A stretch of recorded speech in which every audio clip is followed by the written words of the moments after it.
فهمنا سوجد لأنت تعلم مقالة مقدشو بورتا دad كفوشان سوجد لأنت تلمامن كاسيو ما هون قر عدد إن ما أنت الله صوت ده وحي لعانا ماله وحوي مثلا لما كأبارو أيا وقوي سحن دad كيو قلي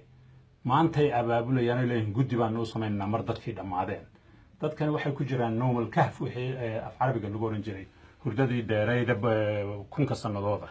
marka waxa weeye hadii iimaan hay lahaan lahaayeen kuwa dawladda sheeganaya iyo aamanaad haday lahaan lahaayeen dadka Soomaaliyeed si qura ayay leen u soo wada gali lahaayeen iyagoo jooga saylac ilaa raas Kamboni jooga leen bay soo gali lahaayeen laakiin se qolada xamar joogtay dawladda sheeganaysa maaha dadka reer Muqdisho maaha dadka reer Banaadir dawladdan ka hadlana waxa weeye wax kale ayaa lagu eedan yahay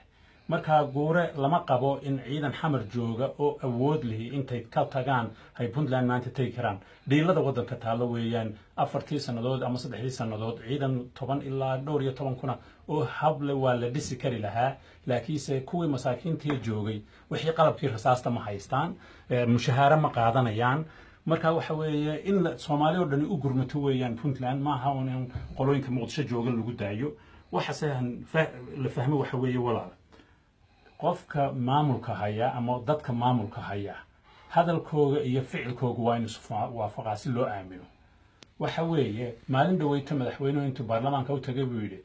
gaashaandhiga waa la inoo hayn karaa dhaqaalaha waa la inoo hayn karaa waxan kale waa la inoo hayn karaa ammaanka waa la inoo hayn karaa laakiin siyaasadda la inoo hayn karo waxa weeyaan wixii qaban lahaayoo dhan ayuu cid kale inoo haynaysa ruwaayada Muqdisho dawladeeda taala waa taas weeyaan waxa keenayna inta ciidamadaasi meel kale ka yimaadeen argagixisada inay soo dhax mareen dhulkaas oo dhan oo ay halka ka soo intay dooniyo soo qaateen halka yimaadeen la'aanshaha iyo faham la'aanta meesha taala ay ku tusaysaa marka su'aasha ugu weyn ugu horeysa anigu maanta dadka Soomaaliyeed soo jeedin waxa weeyaan war halkan haday yimaadeen meel kalena way tagayaan dadkii Soomaaliyeed sidii awal loo abaabul jiray markaynu qarankayn waa in loo abaabula hooyo iyo aabo iyo awow iyo adeer iyo caruurba reer Puntland in hiil iyo hoob la siiyo weeyaan ee aan lagu haleyn waxa Muqdisho yaala ee runtii ilku ka daateen waxa weeye nin ra'iisul wasaare ku xigeenka caynka yiri waxaan u diranaa sidii isaga ama dawladdaas ay amarto meeshii tagayaan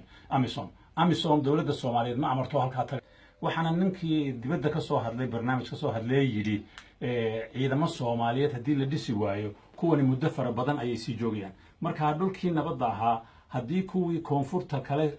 xasilin waayay loo diro u malayn maayo inay wanaag ka badan waxay ciidamada Puntland keeneen hay keenayaan marka waxa weeyaan saanad iyo abaabul in la siiyo dadka Soomaaliyeed oo dhan siiyaan reer Puntland waa dal Soomaaliyeed ma hadda dhulkoogii ma daafacayaan dhulkeenii bay daafacayaan hadii taal la sameeyo amisom looma baahna waxaan qabaa dadka jooga goobtaas oo dhan iyo Soomaaliya oo dhan haday isku tagaan in meesha lagu xiri doono laakiin se midnayaan la iloobin dadkan dagaalamaya waa caruur Soomaaliyeed waaye caruurtan Soomaaliyeedna waa la jahwareeriyay inaynu dhiigooga ku wiirsano ma aha walaal waa inaynu ka naxno dhiigooga waayo waa caruur la duufsaday oo runtii maskaxdoodii ayna shaqeyneen sidii loo badbaadin lahaa caruurtaas loogala soo hoos bixi lahaa al-shabaab